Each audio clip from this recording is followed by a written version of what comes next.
There would be no African American Museum in Washington, D.C. without tonight's honoree. It happens to stand across the National Mall from the United States Holocaust Museum, which in turn would not stand without my father. Tonight's honoree, he and I are bound together, our families are bound together in the fabric of our nation's capital, in the values and memories that we choose to persist. But first, a story. The sages of the Talmud needed to build a house of study, so they sent Rabbi Akiva to a Roman noblewoman for a loan. "How do I know you will pay me back?" she asked. "My God will guarantee me," he said. "My God and the great sea." When the loan came due, Rabbi Akiva was delayed, and he could not travel to repay the loan. The Roman noblewoman went to the shore, and she said, "See, you have guaranteed this man." And God caused a madness in Caesar's daughter across the ocean, and Caesar's daughter went to the royal treasury and dumped Caesar's jewels into the water. The fortune washed up at the noblewoman's door. And when Rabbi Akiva came to repay the loan, she said to him, "It's okay. I have worked this out directly with your guarantor, and I have been richly rewarded. Come, keep your money, and let us share in the treasure together." Which character in this story is tonight's World Values Network champion of education? Is he the sage who decided it was time to build a new house of study?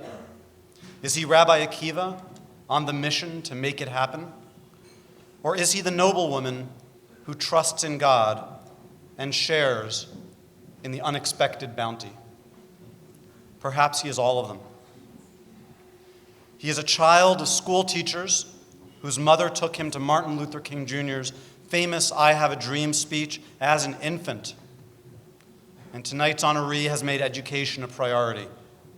He remembers his mother writing a $25 check every month to the United Negro College Fund, and he has committed to keeping that dream alive. He has created Vista Equity Partners, and with it, Robert Smith was born.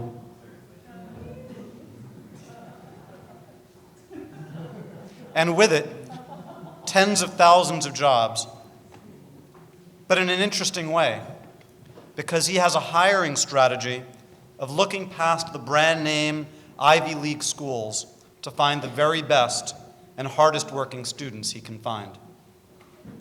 The ways he has shared his good fortune are inspirational, whether here at Carnegie Hall or with the young men of Morehouse College's class of 2019, who will all, thanks to him, graduate debt-free.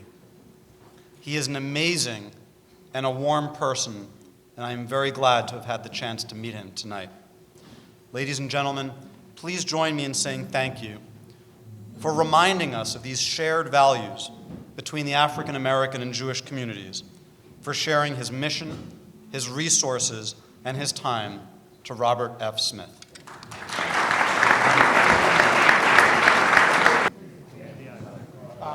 Thank you. Congratulations. Thank you so much.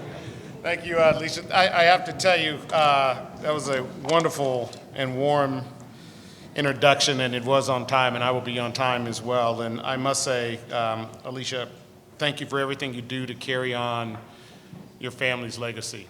You're a brilliant man, a brilliant scholar, and I have to say that I'm just excited to know your acquaintance, and I look forward to a next chapter doing things together. So thank you so much for all that you do. This award means so much to me, and Rabbi Shmuley, I have to tell you, this has been one of the most delightful evenings. And you have to be careful about the gods of Carnegie Hall and what you say to them, so be thoughtful about that. But I am honored to be here, and again, thank you for the invitation, the award, and frankly, the welcoming into the community. As chairman of Carnegie Hall, I'd actually like to welcome you all to my house. A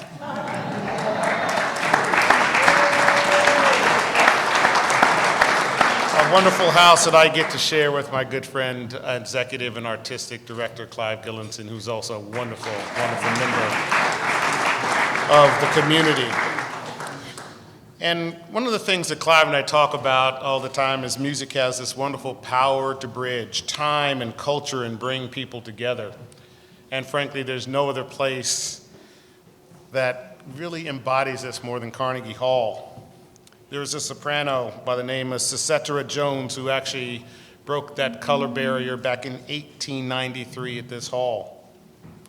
Pete Seeger sang "We Shall Overcome" at this hall. Isaac Stern performed over 200 times at this hall before he rallied the community to save it from destruction.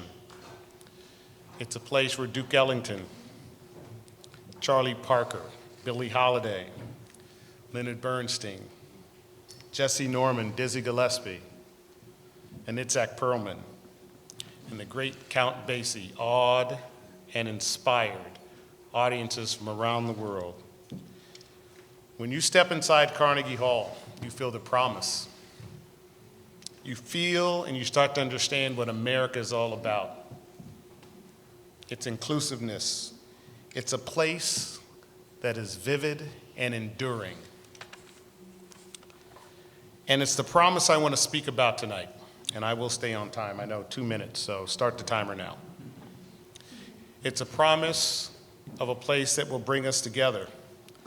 In fact, it was at Carnegie Hall that Dr. W.B. Du Bois joined Rabbi Stephen Weiss in 1945 to conduct a meeting for the defense of Israel at the end of World War II.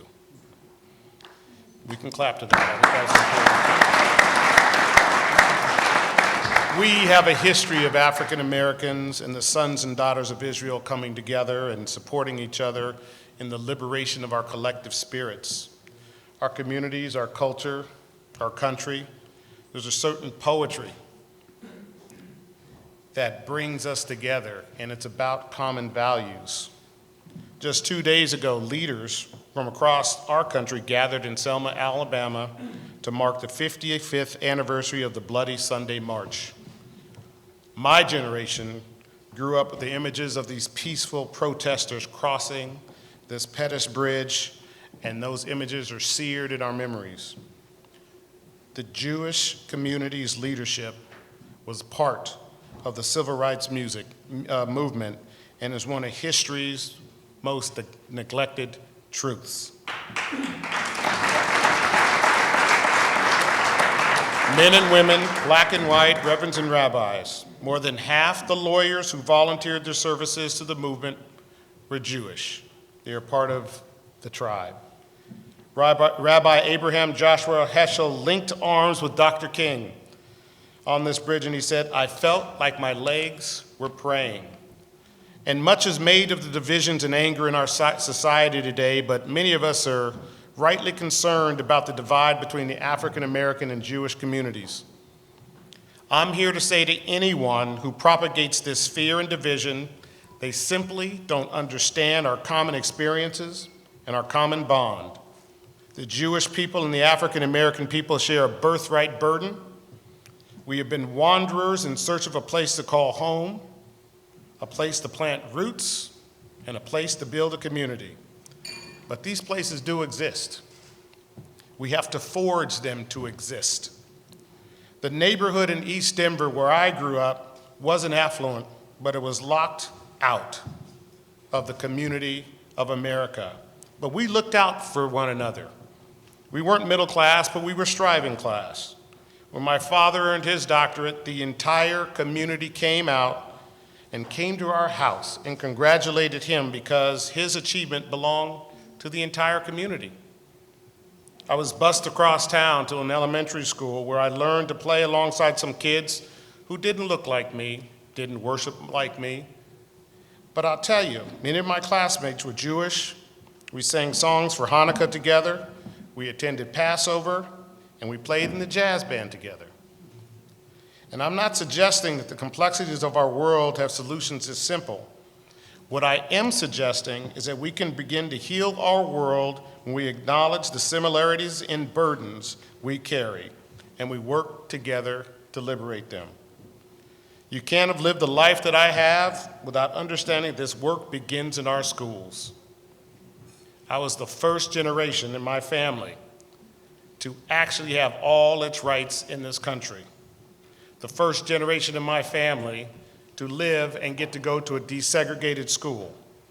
And this was a time when America was trying to rediscover itself and its soul and its values. I saw those values when my mother wrote that $25 check every month for over 50 years. And when she started writing it, there was no automatic bill pay. She would write a check, address the envelope, stamp it, and we'd go to the mailbox and mail it together. That had meaning. I saw my father engage for decades ensuring that the young people in my community had food, had the ability to go to Head Start, to ensure that they understood the importance of voting and leading voter registration programs, and made sure they had access to the outdoors. They were teaching the importance of participating in the bounty that is America. And it is this that I had in mind when I stood on the stage at the commencement address at Morehouse College. I was overcome with the bittersweet feeling, as the first generation of my family to have these rights in this country, looking over a sea of 400 young men. They were celebrating the greatest accomplishment of their lives.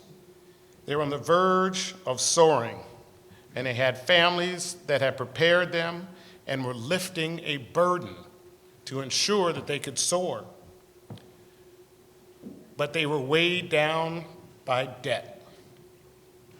And it was not lost on me that there were 400 families, and it was 400 years after 1619 when their ancestors were brought to this country in bondage.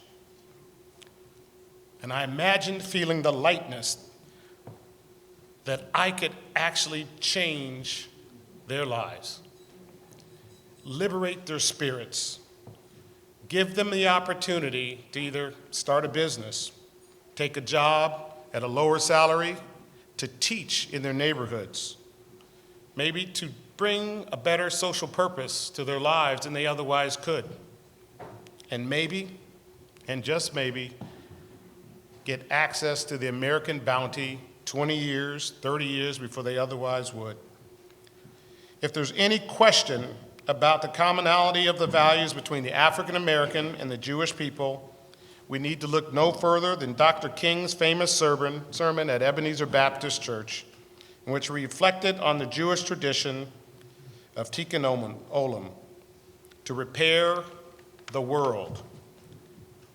I want to be on your right side or on your left side, Dr. King said, in love and in justice, in truth and in commitment to others, so that we can make this old world a new world. Let's honor the tradition of linking arms and walking together. Let's honor the spirit of the Talmud that vigorous debate makes us stronger. And even in disagreement, we are brothers and sisters. Let's never allow the ties that bind us fray. Let's work together every day and make our old world new. Thank you again for welcoming me in your community.